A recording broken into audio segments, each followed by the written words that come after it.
ಪ್ರತಿಭಟನೆಯ ಭಾಗವಾಗಿ blacks day ಅಂತ ಅಂದರೆ ಕಪ್ಪು ದಿನ ಅಂತ ಹೇಳಿ ಕಾರ್ಮಿಕ ಕಾಯ್ದೆಗಳ ಏನು ಸಮಿತೀಕರಣ ಮಾಡಿದ್ದಾರೆ ಆ ಸಮಿತೀಕರಣ ವಾಪಸ್ ಆಗಬೇಕು ಅಂತ ಹೇಳಿ ನಡೀತಾ ಇರುವಂಥ ಈ ಪ್ರತಿಭಟನೆಯಲ್ಲಿ ನಮ್ಮ ಗ್ರಾಮಾಂತರ ಜಿಲ್ಲೆಯಲ್ಲಿ ಭಾಗವಹಿಸಿರುವಂಥ ಎಲ್ಲರಿಗೂ ಮತ್ತೊಮ್ಮೆ ಸ್ವಾಗತ ಕೋರ್ತಾ ಎಲ್ಲ ಕಾರ್ಖಾನೆ ಮತ್ತು ಇನ್ನಿತರ ಸಂಘಟನೆಗಳಿಂದ ಭಾಗವಹಿಸಿರುವಂಥ ಮುಖಂಡರು ಮತ್ತು ಮಾಧ್ಯಮದವರು ಎಲ್ಲರಿಗೂ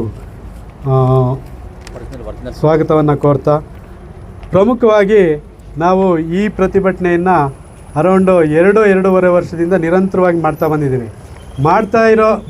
ಬಂದಿರೋದ್ರ ಭಾಗವಾಗಿ ಇವರು ಈ ಕಾಯ್ದೆಗಳ ಅನುಷ್ಠಾನವನ್ನು ಜಾರಿಯನ್ನು ತಡೆ ಹಿಡಿದಿದ್ದಾರೆ. ಲೋಕಸಭೆಯ ಮೇಲ್ಮನೆ ಮತ್ತು ಲೋಕಸಭೆಯಲ್ಲಿ ಇವಾಗಲೇ ಕಾಯ್ದೆಗಳಾಗಿ ಅವುಗಳನ್ನು ಪಾಸ್ ಮಾಡ್ಕೊಂಡಿದ್ದಾರೆ. ಅದರಲ್ಲೂ ಸುಗ್ರೀವಾಜ್ಞೆ ಮುಖೇನ ತಗೊಂಬಂದು ಮಂಡಿಸಿ ಇದು ಮಾಡಿರೋವಂಥದ್ದು. ಮೊದಲನೇ ಇದನ್ನು ಆಗಸ್ಟ್ 2019ರಲ್ಲಿ ಕನಿಷ್ಠ ವೇತನ ಕಾಯ್ದೆ 2019 ಅಂತ ಹೇಳಿ ಮಾಡಿದರು. ಅದರಲ್ಲಿ ಪ್ರಮುಖವಾಗಿ ನಮಗೆ ಮುಂಚೆ ಇದ್ದಂಥ ಮಿನಿಮಮ್ ವೇಜಸ್ ಆ್ಯಕ್ಟ್ 1948 ಅಂದರೆ ಕನಿಷ್ಠ ವೇತನ ಕಾಯ್ದೆ 1948, ವೇತನ ಪಾವತಿ ಕಾಯ್ದೆ 1936 ಮತ್ತು ಬೋನಸ್ ಪಾವತಿ ಕಾಯ್ದೆ 1965, ಆನಂತರ ಸಮಾನ ಕೆಲಸಕ್ಕೆ ಸಮಾನ ಸಂಭಾವನೆ ಕಾಯ್ದೆ ಅಂತ 1976 ಇದ್ದು. ಈ 4 ಕಾಯ್ದೆಗಳನ್ನು ಒಂದು ಮಾಡಿ ಕನಿಷ್ಠ ವೇತನ ಕಾಯ್ದೆ 2019 ಅನ್ನೋ ಒಂದು ಸಂಹಿತೆಯನ್ನಾಗಿ 2019 ಆಗಸ್ಟ್ ತಿಂಗಳಲ್ಲಿ ಮಾಡಿದರು. ಅದಾದ ನಂತರ 1 ವರ್ಷದ ನಂತರ 2020ರಲ್ಲಿ ಕಾಮ್ರೇಡ್ ಹೇಳ್ದಂಗೆ ಅನೇಕ ವಿರೋಧ ಪಕ್ಷದ ಸಂಸತ್ ಸದಸ್ಯರನ್ನ ಅಮಾನತು ಮಾಡಿದಂಥ ಸಂದರ್ಭದಲ್ಲಿ ಏಕಾಏಕಿಯಾಗಿ 3 ಸಂಹಿತೆಗಳನ್ನು ಇಡೀ ದೇಶ ತಲೆ ತಗ್ಸೋ ಹಂಗೆ ಇಡೀ ದೇಶದ ಕಾರ್ಮಿಕ ವರ್ಗದ ಮೇಲೆ ಮರಣಶಾಸನವಾಗಿರುವಂಥ ಈ 3 ಸಂಹಿತೆಗಳನ್ನ ತಂದಿದ್ದಾರೆ.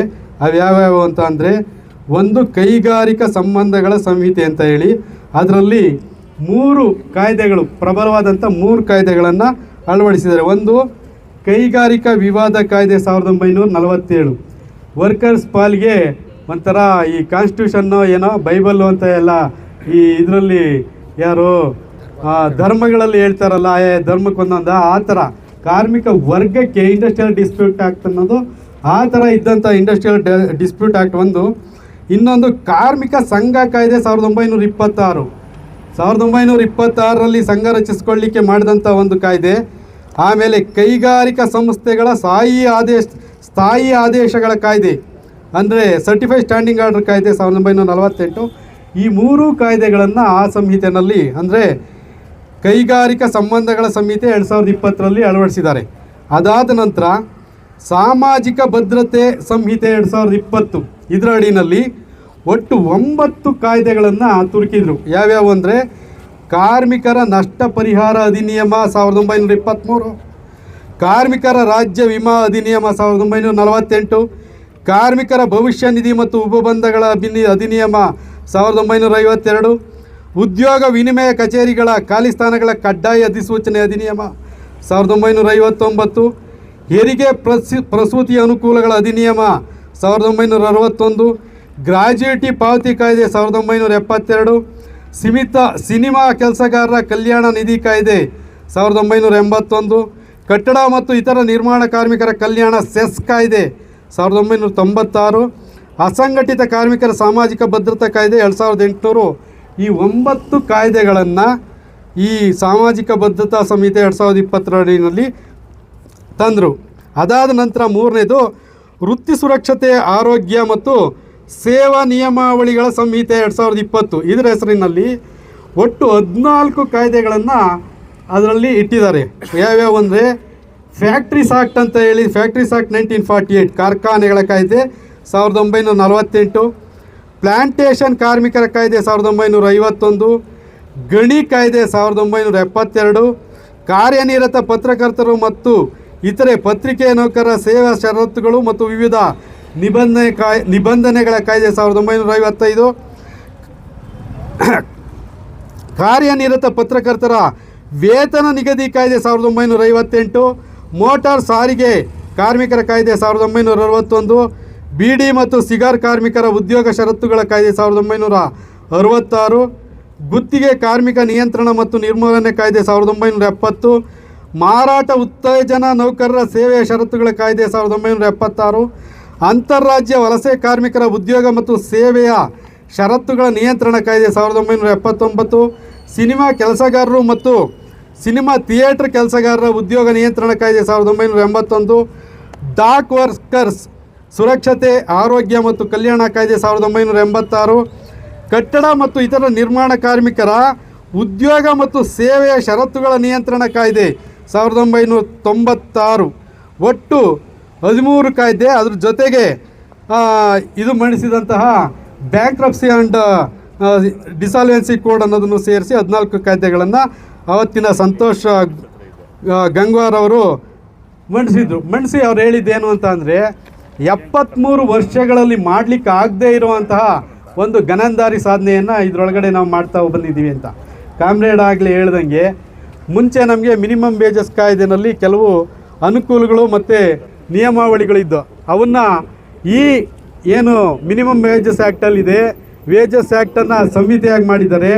ಅದರಲ್ಲಿ ಏನೂ ಆ ಬಗ್ಗೆ ಮಾತಾಡಿಲ್ಲ. ಅದಕ್ಕೆ ಬದಲಾಗಿ ಅವ್ರು ಏನು ಮಾಡಿದ್ದಾರೆ ಅಂದರೆ ಒಂದು 159 ರೂಪಾಯಿ ಅಂತ ಹೇಳ್ಬಿಟ್ಟು ಬೇಸ್ ಲೆವೆಲ್ ಸ್ಯಾಲ್ರಿನ ಫಿಕ್ಸ್ ಮಾಡಿದರೆ ಪ್ರತಿ ದಿನಕ್ಕೆ 159 ರೂಪಾಯಿ ಅಂತ. ಕೇಂದ್ರ ಸರ್ಕಾರ ಇಡೀ ದೇಶವ್ಯಾಪಿಯಾಗಿ ದುಡಿಯುವಂಥ ಯಾವುದೇ ಕೆಲಸಗಾರನಿಗೆ ನಿಗದಿಗೊಳಿಸಿರುವಂತಹ ಈ ಒಂದು ವೇತನ, ಕೂಲಿ, ಕನಿಷ್ಠ ವೇತನ ಅಲ್ಲ, ಇದು ಬೇಸ್ ಲೆವೆಲ್ ಇದು ಅಂತ ಹೇಳ್ಬಿಟ್ಟು ಅವರು ಇದರಲ್ಲಿ ಒಂದನ್ನು ಮಾಡಿದ್ದಾರೆ.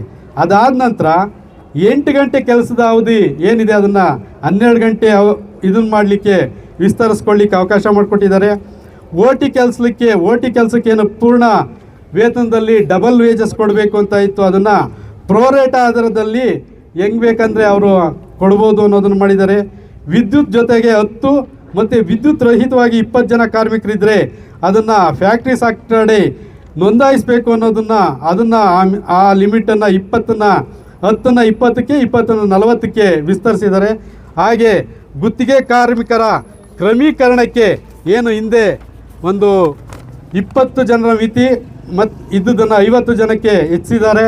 ಹಾಗೆಯೇ ಲೇ ಆಫ್ ರಿಟ್ರೀಂಚ್ ಮಾಡಬೇಕು ಅಂತ ಅಂದರೆ 100 ಜನರಿಗಿನ್ನ ಜಾಸ್ತಿ ಇದ್ದರೆ ಪೂರ್ವಾನುಮತಿ ತಗೋಬೇಕು ಅನ್ನೋತ್ತಾ ಇದ್ದಿದ್ದನ್ನು 300 ಜನಕ್ಕೆ ಹೆಚ್ಚಿದ್ದಾರೆ. ಈ 300 ಜನಕ್ಕೆ ಹೆಚ್ಚಿರೋದ್ರಿಂದ ಇಡೀ ದೇಶದಲ್ಲಿರುವಂಥ ಅರೌಂಡ್ 95% ಫ್ಯಾಕ್ಟ್ರಿಗಳು ಇದರಿಂದ ವಿನಾಯಿತಿ ಪಡ್ಕೊತವೆ.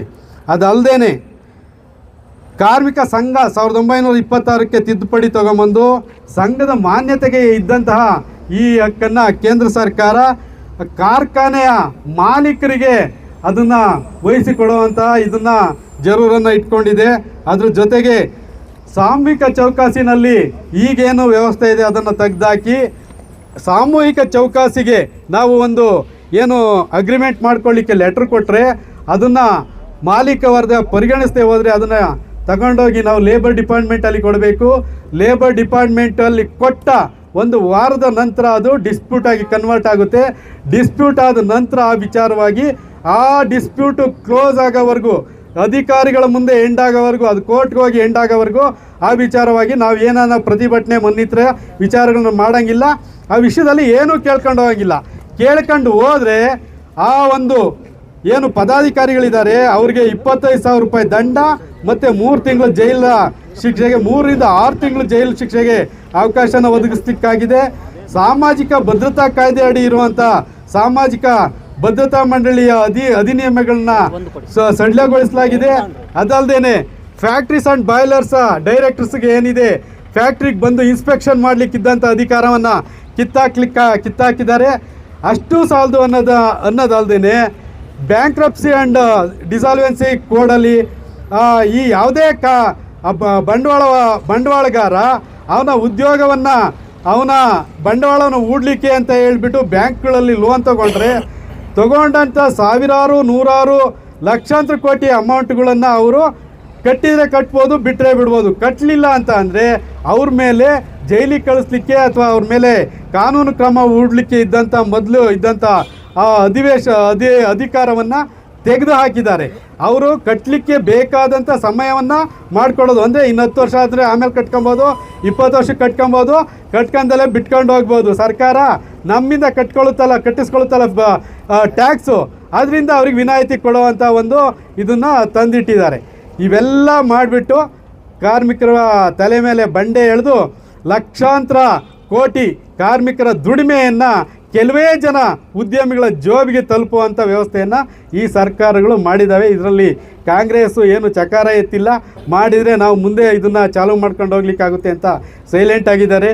ನಮ್ಮ ಎಡಪಕ್ಷಗಳು ಮತ್ತು ರೆಡ್ ಫ್ಲಾಗ್ ಹಿಡಿದಂಥ ಜನ ಮಾತ್ರ ಇದನ್ನು ದೇಶವ್ಯಾಪಿಯಾಗಿ ಪ್ರಚಾರ ಮಾಡಿ ನಾವು ಇದನ್ನು ಧಿಕ್ಕರಿಸ್ತೇವೆ. ಇದನ್ನೇನಾದರೂ ಈ ಜಾರಿಗೆ ತಗೊಂಬಂದರೆ ದೊಡ್ಡ ಪ್ರತಿರೋಧವನ್ನು ಎದುರಿಸಬೇಕಾಗುತ್ತೆ ದೇಶವ್ಯಾಪಿ ಅಂತ ಹೇಳಿ ಎಚ್ಚರಿಕೆಯನ್ನು ಕೊಟ್ಟ ಭಾಗವಾಗಿ ಅದನ್ನೇನೂ ಜಾರಿ ತಂದಿಲ್ಲ. ಕೆಲವು ರಾಜ್ಯಗಳಲ್ಲಿ ಕೆಲವು ಕಾನೂನುಗಳನ್ನು ಸರಳವಾಗಿ ಎಲ್ಲ 1-2 ತೋರಿಸಿದ್ದಾರೆ.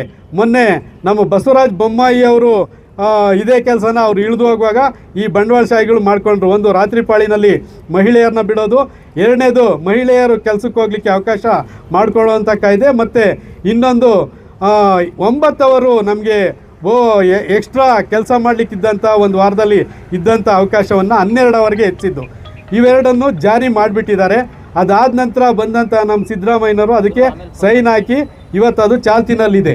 ಅವು ನಮ್ಮ ಸಾವಿರಾರು ಕಾನೂನುಗಳಲ್ಲಿ ಕೇವಲ 2-3 ಮಾತ್ರ, 5,000ಕ್ಕೂ ಹೆಚ್ಚು ಕಾನೂನುಗಳು ಈ 44 ಕಾಯ್ದೆಗಳ ಒಳಗಡೆ ಇದ್ದಾವೆ. ಅದರಲ್ಲಿ ತುಂಬಾ ಬಲಿಷ್ಠವಾದಂಥ 29 ಕಾಯ್ದೆಗಳನ್ನು ನಿರ್ಜೀವಗೊಳಿಸಿದ್ದಾರೆ. ಇದೇನಾದರೂ ಮುಂದುವರೆದಂಥ ಸಂದರ್ಭದೊಳಗಡೆ ನಮ್ಮ ಪರ್ಮನೆನ್ಸಿ ಆಗಲಿ ಅಥವಾ ಯೂನಿಯನೈಸೇಷನ್ ಆಗಲಿ ನಿರ್ಮೂಲನ ಆಗೋಗ್ತವೆ. ಇಡೀ ದೇಶದಲ್ಲಿ 100ಕ್ಕೆ 7% ಜನ ಅಷ್ಟೇ ಏನೋ ಸಂಘಟನೆಯನ್ನು ಮಾಡ್ಕೊಂಡಿರೋದು. ಆ 7% ಇನ್ನು 93% ಜನ ದುಡಿಯೋ ವರ್ಗ ಯಾವುದೇ ತೆರನಾದಂಥ ಸಂಘಟನಾ ಲಿಮಿಟಲ್ಲಿಲ್ಲ. ಈ 7% ಜನಕ್ಕಿರುವಂಥ ಈ ಸಂಘಟನಾ ಜನಕ್ಕೆ ಇರೋವಂಥ ಈ ಕೆಲ ಸೌಲಭ್ಯಗಳನ್ನು ಕಿತ್ತೆಸ್ತು ಈ ಥರ ಬೀದಿಗೆ ತಳ್ಳುವಂಥ ಒಂದು ಕ್ರಮಗಳನ್ನು ಈ ಸರ್ಕಾರಗಳು ಅನುಸರಿಸಿದ್ದಾವೆ. ಇದನ್ನು ಧಿಕ್ಕರಿಸಿ ದೇಶವ್ಯಾಪಿ ನಡೆದಂತಹ ರೈತ ಕಾರ್ಮಿಕ ಚಳುವಳಿಗಳಿಂದ ಈ ಏನು ದೊಡ್ಡ ಕಾರ್ಮಿಕ ಜನವಿರೋಧಿಯಾದಂಥ ಸರ್ಕಾರವನ್ನು ಸ್ವಲ್ಪ ಜನ ತಿರಸ್ಕರಿಸಿದ್ದಾರೆ. ನಾವು ಈ ಚಳುವಳಿಯನ್ನು, ಈ ಹೋರಾಟವನ್ನು ಮತ್ತಷ್ಟು ತೀವ್ರಗೊಳಿಸಿದರೆ ಮುಂದೆ ಜನಸಾಮಾನ್ಯರ ಮುಂದೆ ತಗೊಂಡೋಗಿ ಇದನ್ನು ತೀವ್ರಗೊಳಿಸಿದ ಪಕ್ಷದಲ್ಲಿ ನಮ್ಮ ಮುಂದಿನ ಈ ಸರ್ಕಾರಗಳು ಎಚ್ಚೆತ್ಕೊಂಡು ವಾಪಸ್ ತಗೊಳ್ತವೆ. ಇಲ್ಲಾಂದ್ರೆ ವಾಪಸ್ ತಗೊಂಡ್ರೆ ನಾವು ಈ ಸರ್ಕಾರಗಳನ್ನು ಕಿತ್ತೆಸ್ತು ನಮ್ಮ ನಾಯಕತ್ವದ, ನಮ್ಮನ್ನು ಪ್ರತಿನಿಧಿಸುವಂಥ ಜನರನ್ನು ಆಯ್ಕೆ ಮಾಡುವಂಥ ಕ್ರಮಕ್ಕೆ ನಾವು ಮುಂಬರುವಂಥ ದಿನಗಳಲ್ಲಿ ಇಳಿಬೇಕಾಗುತ್ತೆ. ಆ ದಿಸೆಯಲ್ಲಿ JCTU ದೇಶವ್ಯಾಪಿಯಾಗಿ ಇವತ್ತು ಈ ಬ್ಲ್ಯಾಕ್ ಡೇಗೆ ಕರೆ ಕೊಟ್ಟಿದೆ. ಅದನ್ನು ನಾವಿಲ್ಲಿ ಸಾಂಕೇತಿಕವಾಗಿ ಸ್ವಲ್ಪ ಮಟ್ಟಿಗಾದರೂ ಜನ ಸೇರಿ ಇಡೀ ಬೆಂಗಳೂರು ಗ್ರಾಮಾಂತರ ಜಿಲ್ಲೆಯಲ್ಲಿ ಲಕ್ಷಾಂತರ ಜನ ಕಾರ್ಮಿಕರಿದ್ದೇವೆ. ಆದರೆ ಈ ಕಾರ್ಮಿಕರಲ್ಲಿ ಕೆಲವು ಜನ ಆದರೂ ಸಂಘಟಿತರಾಗಿರುವಂಥವ್ರು ಅವ್ರಿಗಾಗ್ತಾ ಇರುವಂಥ ತೊಂದರೆ ಮತ್ತು ಸಿಗ್ತಾ ಇರೋಂಥ ಸೌಲಭ್ಯಗಳಲ್ಲಿ ಮಾತ್ರ ತಲೆ ಕೆಡಿಸ್ಕೊಂಡಿದ್ದಾರೆ ಹೊರತು ನಮ್ಮ ಮೇಲೆ ಬಂದು ಅಪ್ಪಳಿಸ್ತಾ ಇರುವಂಥ ಈ ದಾರುಣವಾದ ಕ್ರೌರ್ಯದ ಬಗ್ಗೆ ಯಾರೂ ಚಿಂತನೆ ಮಾಡ್ತಾ ಇಲ್ಲ. ನಾವು ಅವ್ರನ್ನೆಲ್ಲರನ್ನೂ ಚಿಂತನೆ ಮಾಡೋಂಗೆ ಮಾಡಿಕೊಂಡು ಮುಂದಿನ ದಿನಗಳಲ್ಲಿ ಸಿದ್ಧವಾಗಬೇಕಾಗಿದೆ. ಆ ದಿಸೆಯಲ್ಲಿ ನಮ್ಮ ಈ ಪ್ರಯತ್ನ ಒಂದು ಘನತೆ ಉಳ್ಳಂಥ ಒಂದು ಇವತ್ತಿನ ಈ ಕಾರ್ಯಕ್ರಮದಲ್ಲಿ ಬ್ಲ್ಯಾಕ್ ಡೇನಲ್ಲಿ ಭಾಗವಹಿಸಿ ಯಶಸ್ವಿ ಮಾಡೋ ದಿಸೆಯಲ್ಲಿ ನಾವೆಲ್ಲ ಸೇರಿ ಇದನ್ನು ಪ್ರೋಗ್ರಾಮನ್ನು ಮಾಡ್ತಾ ಇದ್ದೇವೆ. ಇದಕ್ಕೆ ಭಾಗವಹಿಸಿರುವಂಥ ಎಲ್ಲ ಕಾರ್ಯಕರ್ತರಿಗೆ ಮತ್ತು ಸಂಗಾತಿಗಳಿಗೆ ಧನ್ಯವಾದವನ್ನು ಹೇಳ್ತಾ ಮುಂದಕ್ಕೆ ನಮ್ಮ ಹೋರಾಟ ತೀವ್ರಗೊಳ್ಳುತ್ತೆ. ರೈತ ಕಾರ್ಮಿಕರ ಸಖ್ಯತೆಯೊಂದಿಗೆ, ಬೇರೆ ಬೇರೆ ವಿಭಾಗದ ಕಾರ್ಮಿಕರ ಹೊಂದಾಣಿಕೆಯೊಂದಿಗೆ, ವಿದ್ಯಾರ್ಥಿ ಯುವಜನರ ಬೆಸೆಯುವಿಕೆಯೊಂದಿಗೆ ಈ ಹೋರಾಟವನ್ನು ಪ್ರಬಲವಾಗಿ ತಗೊಂಡು ಹೋಗೋ ನಿಟ್ಟಿನಲ್ಲಿ ಇದನ್ನು ಮುಂದುವರಿಸ್ಕೊಂಡು ಹೋಗೋಣ ಅಂತ ಹೇಳ್ತಾ ಅವಕಾಶಕ್ಕೆ ಧನ್ಯವಾದ ಹೇಳಿ ನಾನು 2 ಮಾತನ್ನು ಮುಗಿಸ್ತೇನೆ. Thank you comrades.